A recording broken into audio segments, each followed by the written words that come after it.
বাংলা চলচ্চিত্রের কিংবদন্তি নায়ক সালমান শাহের মৃত্যুর রহস্য নিয়ে আবারও উত্তাল চলচ্চিত্রপাড়া। দীর্ঘ ২৯ বছর পর মামলাটি আত্মহত্যা থেকে হত্যা মামলায় রূপ নেওয়ার পর এবার এ নিয়ে মুখ খুললেন ঢালিউডের বর্তমান সময়ের সুপারস্টার শাকিব খান। নিজের ভেরিফাইড ফেসবুক পেজে এক পোস্টে শাকিব খান লেখেন, সালমান ভাই ছিলেন আমাদের প্রজন্মের অনুপ্রেরণা। তিনি আত্মহত্যা করতে পারেন এটা আমি কোনোভাবেই বিশ্বাস করি না। আমি চাই এই মামলার সত্যতা পুরো জাতির সামনে আসুক।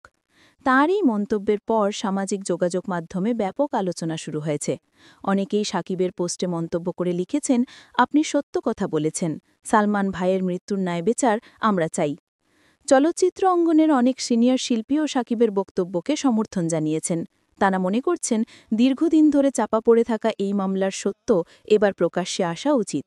বলাই বাহুল্য, ১৯৯৬ সালের ৬ সেপ্টেম্বর রহস্যজনকভাবে মৃত্যুবরণ করেন জনপ্রিয় নায়ক সালমান শাহ। প্রথমে এটি আত্মহত্যা বলে ধরা হলেও পরবর্তীতে পরিবারের অভিযোগে মামলায় নতুন করে তদন্ত শুরু হয়।